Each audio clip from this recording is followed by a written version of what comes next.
নমস্কার, আমি সীমা। আমি আমার চ্যানেলে প্রতি সোমবার ও বৃহস্পতিবার স্কিন কেয়ার ও মেকআপ সম্পর্কে কথা বলে থাকি।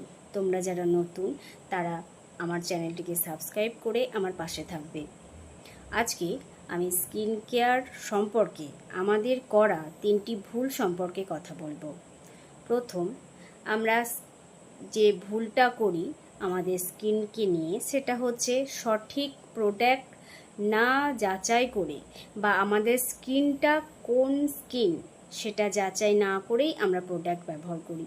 যেমন অয়েলি স্কিনের ক্ষেত্রে আমরা সাধারণত অয়েলি স্কিনের প্রোডাক্টই ব্যবহার করব, কিন্তু সেটা না করে আমরা অনেক সময় অয়েলি স্কিনের ড্রাই স্কিনের প্রোডাক্ট ব্যবহার করে ফেলি, যে বা ড্রাই স্কিনে কম্বিনেশন স্কিনের প্রোডাক্ট ব্যবহার করে ফেলি, যেটা আমাদের স্কিনে কিন্তু মোটেই উপকার করে না, কিছুটা হলেও এটা ক্ষতিই করে।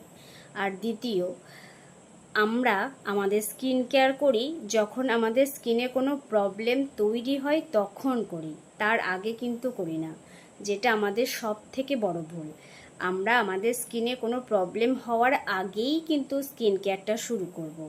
আর তৃতীয়ত হচ্ছে, আমরা যখন কোনো প্রোডাক্ট ব্যবহার করি সেটা শুধুমাত্র আমরা মুখেই ব্যবহার করি, গলায় কিন্তু ব্যবহার করি না। কিন্তু আমাদের যে বয়সের ছাপ সেটা কিন্তু প্রথমে গলাতেই পড়ে। সুতরাং প্রোডাক্ট যখনই ব্যবহার করব বা কোনো হোমমেড প্রোডাক্ট বাড়িতে কোনো প্যাক তৈরি করে বানিয়ে লাগাবো আমরা মুখে বা যাই হোক, তখন সবসময়তেই কিন্তু মুখের সঙ্গে সঙ্গে গলাতেও ব্যবহার করব, যাতে মুখের পাশাপাশি গলাতেও আমাদের প্রোডাক্ট ব্যবহার করে গলাটাও কিন্তু মুখের মতোই উজ্জ্বল ও ঝকঝকে থাকে। যদি আমরা এই 3টি টিপস সত্যি সঠিকভাবে মেনে চলি, তাহলে আমাদের স্কিনকে আমরা অনেক দিন পর্যন্ত ভালো রাখতে পারবো। আজকের মতো টাটা।